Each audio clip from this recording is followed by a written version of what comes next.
याद करो जब तुम क्लास 9th में थे तो तुमने ग्रेविटेशनल फील्ड पढ़ी थी, यस और नो। उसकी चारों तरफ ऐसे सर्कल सर्कल सर्कल सर्कल बन के करके बने होते हैं। सोलेनोइड पर भी डिस्कशन लगता है जो कि करंट को कैरी करके चल रहा है, बट इतना आसान नहीं है। इसमें भी बहुत कुछ है जानने, सोचने, समझने के। क्लास 10th का एक ऐसा सेक्शन जिसमें हमें सबसे पहले बार मैग्नेट पढ़ना है, पर ये बार मैग्नेट वर्क कैसे करता है, किससे अट्रैक्ट करने का काम करता है। Hello students, this is me Anamika Singh. Welcome to Kota Times. कैसे हैं आप सभी? सो आई होप कि आप सभी बहुत अच्छे होंगे और आज के सेशन में हाजिर हो चुके होंगे। जैसा कि आप सभी जानते हैं कि अब ये हमारा बिल्कुल एंड की तरफ वाला टॉपिक है और इस लास्ट टॉपिक के बारे में बात करें। इसके कौन कौन से सेक्शन है जो हमें पढ़ने होंगे। अगर आपने इसकी पहले की क्लासेस नहीं देखी और अगर आप चाहते हो कि फिजिक्स आपकी स्ट्रांग हो जाए और थोड़ा सा इंटरेस्टिंग वे में आपको पढ़ने को मिले, नींद ना आए लेकिन पॉइंट टू पॉइंट चीज़ें आपको मिल जाए, तो आप मेरी प्रीवियस क्लासेस देखना नहीं भूलिएगा। आज का टॉपिक है magnetic effects of electric current. Electric current पढ़ चुके हैं, वो पढ़ के आने के बाद ही हमें इस टॉपिक पे जंप करना है, सीधे ये टॉपिक नहीं पढ़ना है। फर्स्ट ऑफ ऑल हमें यहाँ पर क्या पढ़ना होगा। क्लास 10th का एक ऐसा सेक्शन जिसमें हमें सबसे पहले बार मैग्नेट पढ़ना है। बार मैग्नेट जिसमें दो तरह के क्या होते हैं, पोल होते हैं। ऐसा कुछ तुम्हें देखने को मिलेगा। देखो जब मैं बार मैग्नेट पढ़ाऊंगी ना तुमको, ऐसा कुछ तुम्हें देखने को मिलेगा। ये वाला सेक्शन, और इसे भी हम पूरा रेड ही कर देते हैं। हाँ, तो इसी को ही हम क्या बोलते हैं, बार मैग्नेट बोलते हैं। एक इसका साउथ पोल होता है और एक इसका कौन सा पोल होता है, नॉर्थ पोल। इसको हम पोल के नाम से जानते हैं, नॉर्थ पोल और साउथ पोल होता है, जिसकी हमें बहुत बहुत बहुत ज्यादा रिक्वायरमेंट होने वाली है। पर ये बार मैग्नेट वर्क कैसे करता है, किससे अट्रैक्ट करने का काम करता है, वो जानेंगे। पर इसी के साथ हमें क्या पढ़ना होगा, मैग्नेटिक फील्ड। याद करो जब तुम क्लास 9th में थे तो तुमने ग्रेविटेशनल फील्ड पढ़ी थी, यस और नो। क्या तुमने वहां पर ग्रेविटेशनल फील्ड पढ़ी थी? मैम ये ग्रेविटेशनल फील्ड क्या होता है? अरे ये वही तो तुमको बताया था कि जब एक ऑब्जेक्ट दूसरे ऑब्जेक्ट को अपनी तरफ अट्रैक्ट करता है। क्या बताया था? जब एक ऑब्जेक्ट दूसरे ऑब्जेक्ट को अपनी तरफ फर्स्ट ऑफ ऑल अट्रैक्ट करता है तो इनके बीच में कोई ना कोई डिस्टेंस होती है, यस और नो। हाँ जी भाई, डिस्टेंस होती है।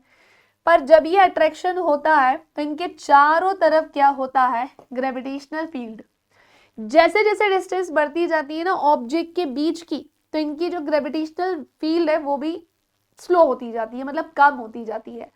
तो जो अट्रैक्शन वाली पावर है वो भी कैसी होती जाती है, कम होती जाती है। उसी तरह से हमें सेम इसी तरीके का कॉन्सेप्ट कहाँ पर पढ़ना होगा, मैग्नेटिक फील्ड में पढ़ना होगा।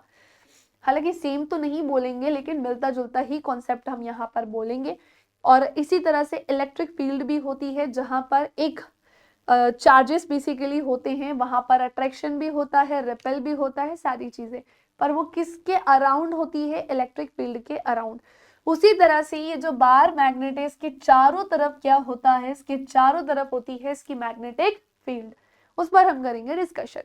मैम ये फील्ड लाइंस क्या होती हैं? तो वो लाइंस प्रॉपर जो बनी हुई होती हैं मैं तुमको बताऊंगी, पढ़ाऊंगी। तो करंट कैरिंग कंडक्टर क्या होता है, एक ऐसा कंडक्टर जो कि करंट को कैरी करके चल रहा है, बट इतना आसान नहीं है।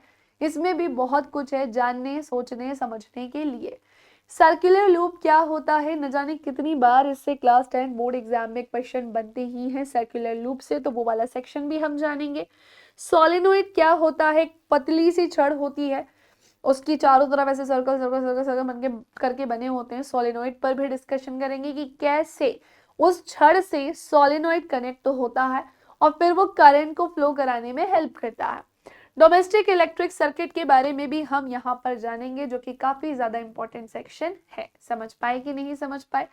बार मैग्नेट मैग्नेटिक फील्ड हो जाएगा, फील्ड लाइंस हो जाएंगी, करंट कैरिंग कंडक्टर हो जाएगा, सर्कुलर लूप है, सोलेनोइड और डोमेस्टिक इलेक्ट्रिक सर्किट, और भी बहुत सारी चीजें हैं जो यहाँ पर हमें पढ़ने को मिलेंगी। ठीक है, वन बाय वन करके इसे पढ़ते हैं और शुरुआत करते हैं हम नेक्स्ट वीडियो से ही। और यहाँ से भी क्वेश्चन बनते हैं, पर मोस्ट इंपॉर्टेंट टॉपिक हमारे कौन से हैं, electricity and light. Most of the question वहीं से बनते हैं और कलरफुल वर्ल्ड से बनते हैं। लेकिन मुझे एक बात बताओ, 4 ही तो चैप्टर पढ़ने हैं फिजिक्स के, अभी तुम आगे जाओगे ना 12-12, 15-15 चैप्टर केवल फिजिक्स में होंगे अगर तुमने साइंस ले लिया तो। अभी कम से कम 4 चैप्टर में ही कहानी सॉर्ट हो रही है, तो 4 चैप्टर को अच्छे से पढ़ लो ना, क्या दिक्कत है।